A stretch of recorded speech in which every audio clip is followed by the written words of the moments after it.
Assalamu alaikum. Welcome to the lecture number 17 for the subject of operating systems. In this lecture, I am going to discuss some important concepts regarding multiprocessor systems, multi-core systems, and at the end of lecture we will discuss different operating system examples.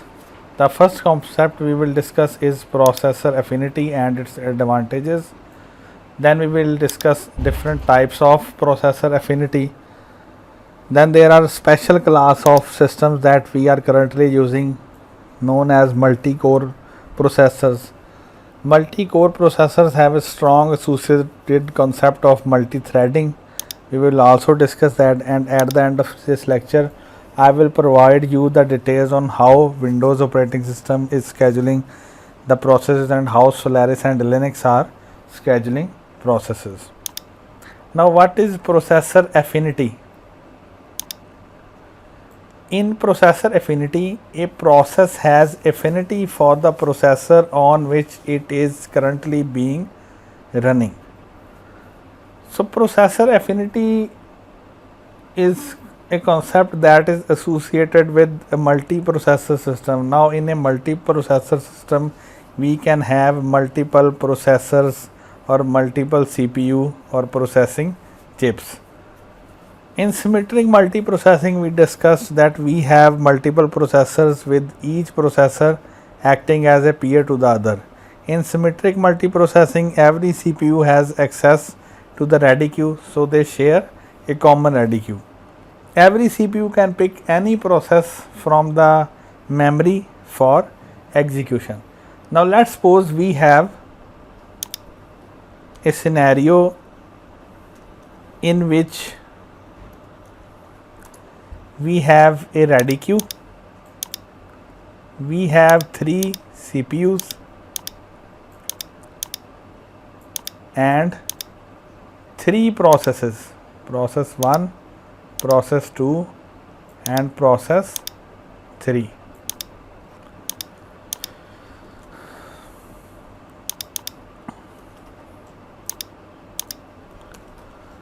और यहाँ पर हमारे पास CPUs हैं, ये CPU 1 है, इसी तरह ये CPU 2 है और ये CPU 3 है.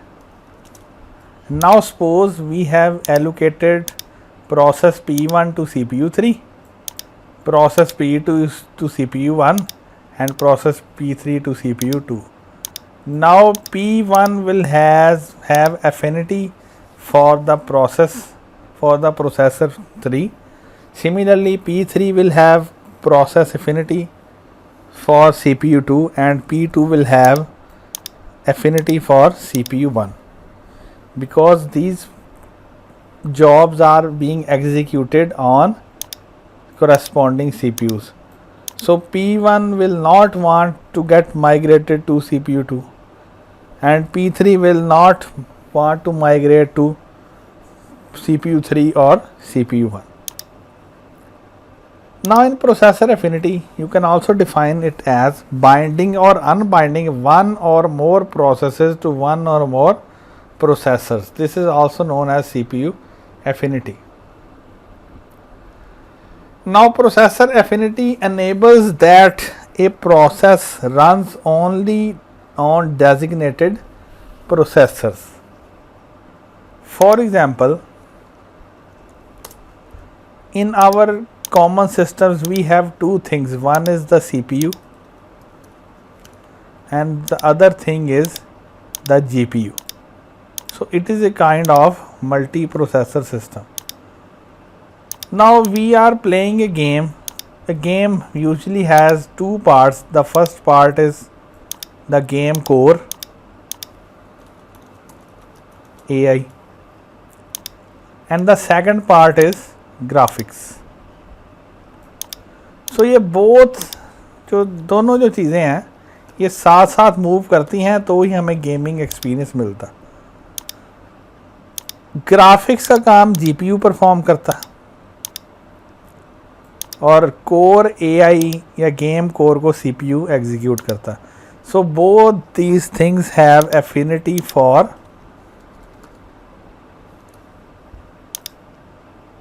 Respective CPUs. So processor affinity enables graphical processing or binds graphical processing to GPU, and similarly binds the core processing of a game to the central processing unit. Now what are the advantages of processor affinity? The first advantage is cache optimization, and by optimizing cache memory or by optimizing cache we can maximize cache hits, or we can achieve maximum performance of cache by maximizing cache hits. Now we have two concepts, one is cache hit and one is cache miss. What are these concepts? Let's suppose we have a hard disk drive, then we have RAM,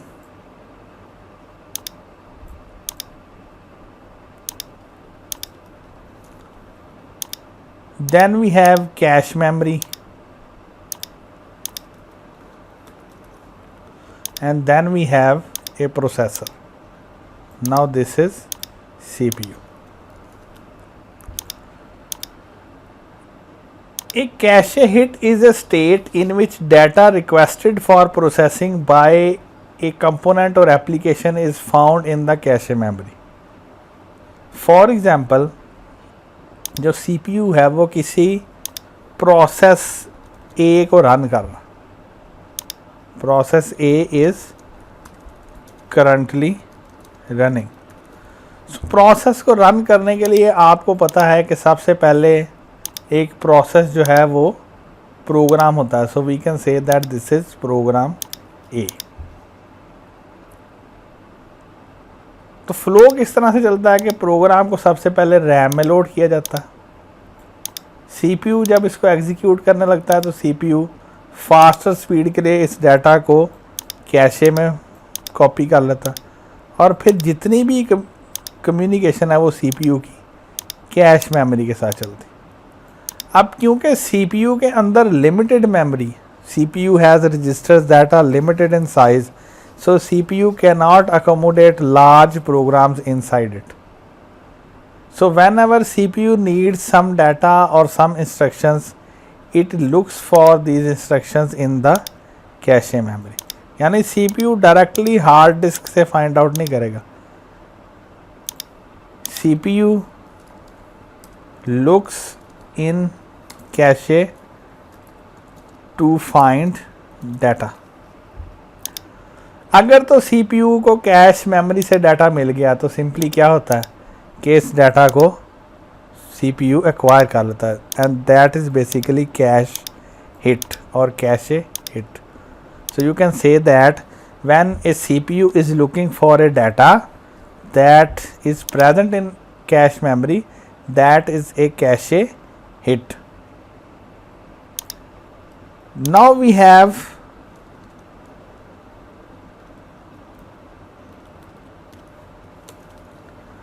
the second concept, that is cache miss. Now what is cache miss?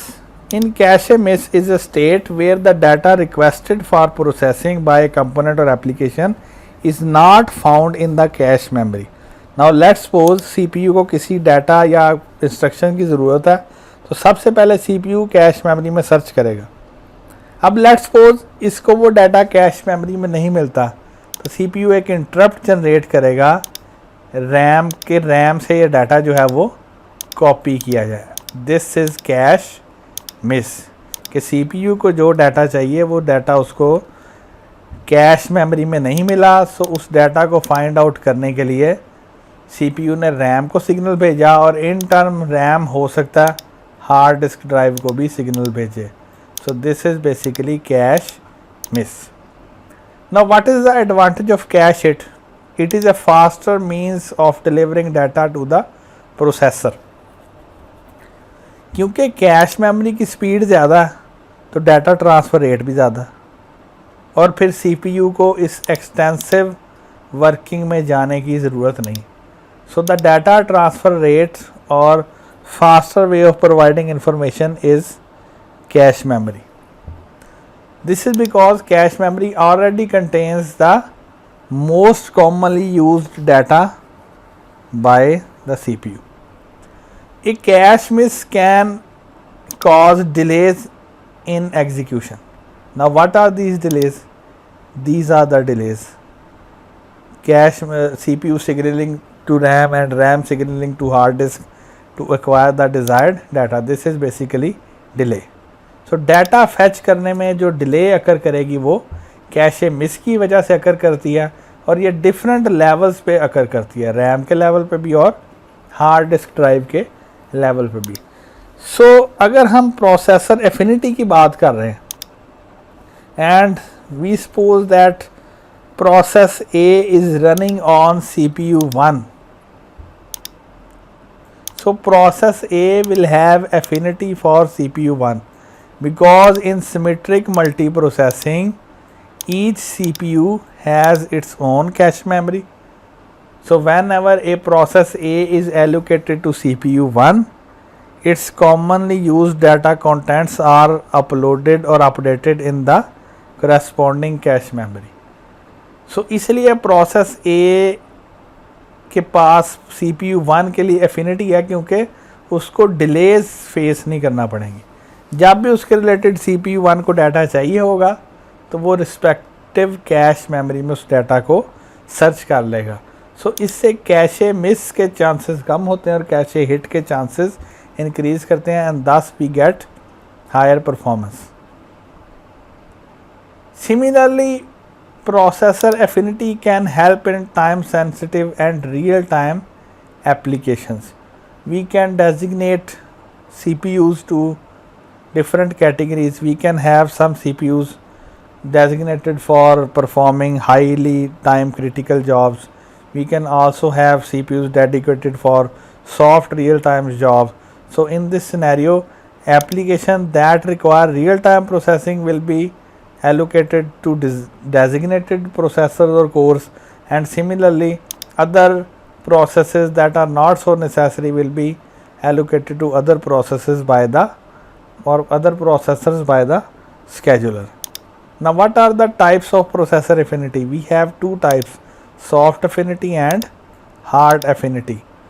In a soft affinity mechanism, the operating system tries its maximum to keep a process running on the same CPU as long as possible. यानी जितना possible हो सकता है उस process को उस allocated CPU पे execute किया जाता है. However, if certain conditions or if any other situation arises, process is migrated from one processor to another. यानी इसमें हमारे पास कोई हार्ड एंड फास्ट रूल नहीं है कि हमने जिधर प्रोसेसर को एलोकेट कर दिया उसी पर जॉब हमेशा एग्जीक्यूट होगी. हाँ, ऑपरेटिंग सिस्टम ये मैक्सिमम ट्राई आउट करेगा कि उसी CPU पर इस जॉब को कंटिन्यू किया जाए, लेकिन अगर कोई स्पेशल कंडीशन अगर करती है तो उसको किसी और प्रोसेसर पर माइग्रेट किया जा सकता है. However in hard affinity enables jobs to run only a fixed set of one or more processors.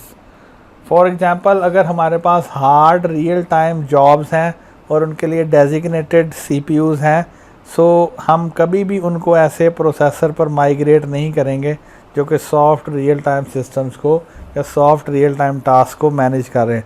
So this is hard affinity कि अगर हमने किसी टास्क के लिए एक प्रोसेसर डेजिग्नेट कर दिया तो वो टास्क हमेशा उसी CPU पर एग्जीक्यूट होगी, किसी और CPU पर एग्जीक्यूट नहीं होगी. Next we have a new concept that is multi-threading. Now what is a thread? First we will discuss thread and then we will discuss multi-threading. A thread is a lightweight process or a sub part of a process that consumes less number of resources than a process. It helps in improving the application performance. For example, Microsoft PowerPoint is a process and when I select the print function, this is a thread. अगर इसी तरह आप task manager को भी open करें और performance में जाएं या तो आपको यहाँ पर डिफरेंट चीज़ें नज़र आती हैं कि आपके सिस्टम में प्रोसेसेस कितने और थ्रेड्स कितने। तो आप देख सकते हैं कि हमारे मॉडर्न सिस्टम्स जो हैं वो मल्टी थ्रेडेड सिस्टम्स हैं, क्योंकि नंबर ऑफ़ थ्रेड्स ज़्यादा हैं, नंबर ऑफ़ प्रोसेसेस कम हैं। इसका मतलब हर प्रोसेस के अंदर डिफरेंट सब प्रोसेसेस हैं जिनको हम थ्रेड्स कह सकते हैं। तो थ्रेड्स लाइट वेट हैं और थ्रेड्स जो हैं वो कम रिसोर्सेज को कंज्यूम करते हैं। Now what is multi threading? Multi threading is the ability of a CPU to provide multiple threads of execution concurrently. तो जो थ्रेड्स हैं वो पैरेलल वे फैशन में एग्जीक्यूट होते हैं। मल्टी थ्रेडिंग प्रोसेसर्स को सपोर्ट करने के लिए आपके पास मल्टी थ्रेडिंग ऑपरेटिंग सिस्टम्स भी होने चाहिए। Now multi threading differs from multi processing applications. And what is the difference? In a multi threaded system, threads share the resources, threads share the data sections, thread share the files, thread also shares different computing units. However, in multi-processing system, multiple independent tasks are executed on different processes and each processor has its own cache memory and other things. So ये आपके पास multi threading का एक environment है कि हमारे पास single threaded application भी हैं और मल्टी थ्रेडेड एप्लीकेशन भी हैं। सिंगल थ्रेडेड एप्लीकेशन में हमारे पास एक सिंगल थ्रेड होता है और वही एग्जीक्यूट होता है, जबकि मल्टी थ्रेडेड एप्लीकेशन में हमारे पास मल्टीपल थ्रेड्स होते हैं जो कि पैरेलल वे में अकर कर सकते हैं। Now what are multi core processors? It is a recent trend in which a processor or a microprocessor is designed to have multiple processing cores on a single chip। यानी हमारे पास प्रोसेसर की chip single ही है लेकिन उस chip के अंदर processing course हमारे पास एक से ज़्यादा है। So what is the advantage? We get faster processing and these sort of processors consume less power. And secondly, multiple threads per core can execute in a concurrent fashion. So in this scenario we take advantage of memory stall. Now what is memory stall? Memory stall is a process in which a thread or a CPU retrieves something from memory. अगर आप इस example को देखें तो ये हमारे पास एक single threaded application है और एक मल्टी थ्रेडेड एप्लीकेशन है। जिस तरह प्रोसेस को एग्जीक्यूट करने के लिए हमें CPU बस्ट और IO बस्ट रिक्वायर है, इसी तरह थ्रेड को एग्जीक्यूट करने के लिए भी हमें CPU बस्ट और IO बस्ट रिक्वायर है। Now the CPU burst are designated as compute cycle and the IO burst are designated as memory stall cycle. Now a processor और a CPU is executing a thread, and when computing cycle is there, the CPU is working on the process. However, in case of memory stall, the CPU is idle and it can waste a lot of time. But when we move to a multi-threaded application, we can take advantage of memory stall. Now we have two threads, thread 0 and thread 1. At time 0, the thread 0 is under execution while thread 1 is in under waiting condition. Now when the thread 0 needs a memory stall, needs to copy some data, the CPU will switch towards the thread 1. So in this way, the time of our CPU will not be wasted in any condition. हमारे पास हर वक्त कोई ना कोई thread होगा जिसे हम execute करेंगे। तो अगर आप इसको देखें तो ये पैरेलल प्रोसेसिंग जैसा ही कॉन्सेप्ट है। पैरेलल प्रोसेसिंग में भी ऐसा ही होता है कि हम CPU को मैक्सिमम वे में यूटिलाइज़ करने की कोशिश करते हैं। सो यहाँ पर भी हम मैक्सिमम वे में CPU को यूटिलाइज़ कर रहे हैं as we have consecutive computing cycles. Then we have real time scheduling. A real-time scheduling has two paradigms. One is the soft real-time systems and the other is hard real-time systems. A soft real-time system tries its maximum to complete a time-critical job within time limits but doesn't guarantee its completion. However, a hard real-time system has to complete a task before its deadline. For example जो patient monitoring system है या आपके पास auto pilot system है या गाड़ियों के automatic braking system है, वो हार्ड रियल टाइम सिस्टम है क्योंकि उन्हें एक ख़ास टाइम के अंदर अंदर रिस्पॉन्ड करना ज़रूरी होता है. So in real time system we have two types of latencies that affect performance. One is the interrupt latency and the second one is dispatch latency. Now what is interrupt latency? हमने interrupt architecture में discuss किया कि जैसे ही एक interrupt generate होती है तो CPU सबसे पहले ऑपरेटिंग सिस्टम ये फाइंड आउट करता है कि इस इंटरप्ट की टाइप क्या है. उसके बाद इंटरप्ट वेक्टर के पास मूव करता है to find out the interrupt service routine. So the time from arrival or initiation of interrupt to the start of interrupt service routine is known as interrupt latency. Now what is dispatch latency? The time taken by the scheduler to stop the current process and start another process is known as dispatch latency. और हमने इसको context switch की form में भी discuss किया था. अब हम डिस्कस करते हैं कि डिफरेंट ऑपरेटिंग सिस्टम्स कौन कौन सी स्केजुलिंग स्कीम को यूज़ कर रहे हैं. फॉर एग्ज़ाम्पल हमारे पास लिनक्स वर्जन है, तो लिनक्स कर्नल वर्जन 2.5 से पहले जो थी वो यूनिक्स की स्केजुलिंग को यूज़ करते थे, लेकिन जो वर्जन 2.5 और उसके बाद है उसमें स्केजुलिंग जो है वो ज़्यादा इफ़ेक्टिव हमने इम्प्लीमेंट की है. So the Linux uses preemptive priority based scheduling that has two priority ranges, time sharing and real time. For time critical jobs we can go for real time scheduling and for interactive computing we can go for time sharing scheduling. इसमें भी task को run करने के लिए आपको time slice require होता है. जब तक टाइम स्लाइस एक्टिव रहता है हमारी जॉब्स एग्जीक्यूट होती हैं, और जैसे ही टाइम स्लाइस एक्सपायर होता है so our currently executing job has to wait for other tasks to complete their time slices. Then we have Windows scheduling. Windows also use priority based scheduling. In this priority based scheduling, highest priority process or thread executes first. Now the dispatcher is known as scheduler. A thread keeps on running until it is blocked or until it is used its time slice or preempted by high priority process. For example, अगर मैं task manager open करूं और किसी भी process पे right click करूं तो आपको यहाँ पर प्रायोरिटी का ऑप्शन नज़र आ रहा है और एफिनिटी का ऑप्शन नज़र आ रहा है. So Windows basically uses priority scheduling algorithm. Then we have a Solaris operating system. Solaris also uses a priority based scheduling algorithm. In this algorithm we have 6 classes: the time sharing class, interactive class, real time class, system class, fair share class and fixed priority class. To manage each class, Solaris uses multi-level queuing system. In Solaris scheduling, a given process or thread can be in one class at a time, but the class is not fixed. So it means that a process or a thread can move from one class to another class.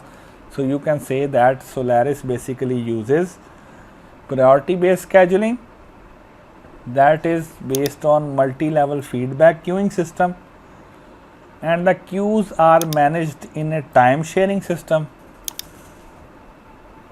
And each class can also have its own scheduling algorithm from previous examples that we discussed.